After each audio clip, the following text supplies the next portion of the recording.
Oke, halo teman-teman investor sekalian, kembali lagi bersama saya Angga dari NH Korindo Sekuritas dalam presentasi laporan mingguan kami di mana kita akan membahas bagaimana pergerakan IHSG pekan lalu dan preview untuk pergerakan IHSG selama 1 minggu ke depan.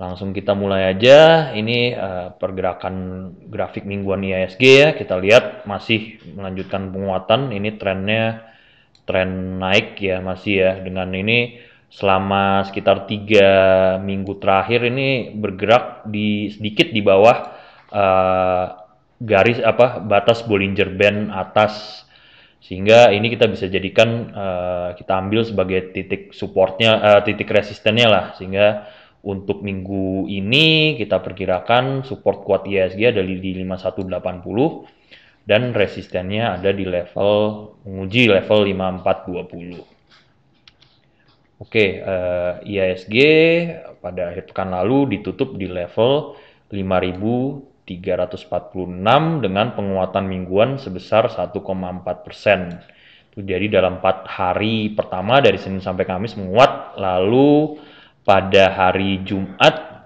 terkoreksi ya, mengalami koreksi, walaupun kami memandangnya ini sebenarnya masih koreksi yang dianggap cukup sehat. Untuk sentimen-sentimennya diantaranya ada stimulus ya, subsidi stimulus bagi pekerja swasta sebesar 600.000. Lalu kalau kita ingat di 2 pekan yang lalu pemerintah Indonesia juga telah menandatangani perjanjian distribusi vaksin ya dengan pihak Tiongkok. Lalu di akhir minggu juga ada pengumuman dari Amerika ya tentang dari Federal Reserve-nya, di mana mereka menjelaskan strategi baru dalam untuk memacu inflasi serta menjaga perekonomian di Amerika, sehingga ini direspon pasar sebagai artinya bahwa kebijakan suku bunga rendah ini akan bertahan, dan itu sebenarnya semua sentimennya cukup positif untuk market kita. Oke, untuk pergerakan secara sektoral yang mengalami penguatan terbesar ada di sektor perbankan ya, yang menguat secara mingguan sebesar 3,2%. Lalu untuk sektor-sektor yang mengalami pelemahan, ini ada 2 dengan presentasi pelemahan yang sama di sektor infrastruktur dan mining. Untuk saham-saham yang paling aktif ditransaksikan asing atau paling banyak dibeli asing, maksudnya ada BBRI ya.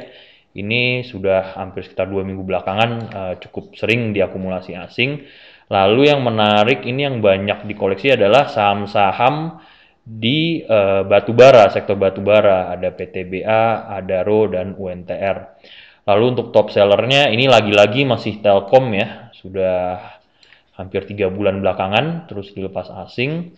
Lalu ada juga dari tadi yang memberatkan sektor mining ada di MDKA ya. Lalu ini juga ada gudang garam yang sebenarnya kemarin ada berita pada RUPS-nya secara mengejutkan tidak membagikan dividen. Ini cukup banyak outflow yang terjadi di saham ini. Oke, untuk sentimen-sentimen di pekan ini kita ada di awal bulan ya ini, jadi seperti biasa akan ada rilis data inflasi untuk bulan Agustus. Secara konsensus tahunan inflasi masih akan berada di level 1,4%. Ini tentu masih ada di ambang batas bawah target Bank Indonesia yang sebesar 2%. Ini kita masih mengharapkan inflasi akan cukup rendah ya, karena daya beli belum kembali sejak pandemi ini. Tapi ada beberapa hal mungkin yang dapat mendongkrak inflasi seperti harga emas yang naik. Lalu ada juga biaya pendidikan ya, karena kita tahu tahun ajaran sekolah sudah mulai kembali. Lalu setelah inflasi di awal bulan juga akan ada data PMI manufacturing yang akan menandakan aktivitas bisnis lah, aktivitas manufaktur di Indonesia. Ini terakhir angkanya sudah mencapai 46,9 atau hampir kalau PMI ini batas acuannya ada di 50, yang menandakan kalau di atas 50 itu ada ekspansi aktivitas manufaktur. Oke, ini kalender ekonominya. Lalu untuk kalender aksi korporasi ada yang bisa diperhatikan ya, ada beberapa dividen. Ini ada EKAT mungkin di hari Senin tanggal 31. Ini saham yang cukup banyak diminati oleh value investor ya, terutama para investor yang menganut paham value investor. Lalu yang menarik juga di tanggal 2 September hari Rabu ada beberapa saham yang membagikan dividen yang cukup populer ya, ULTJ yang minggu lalu juga mengalami kenaikan pesat.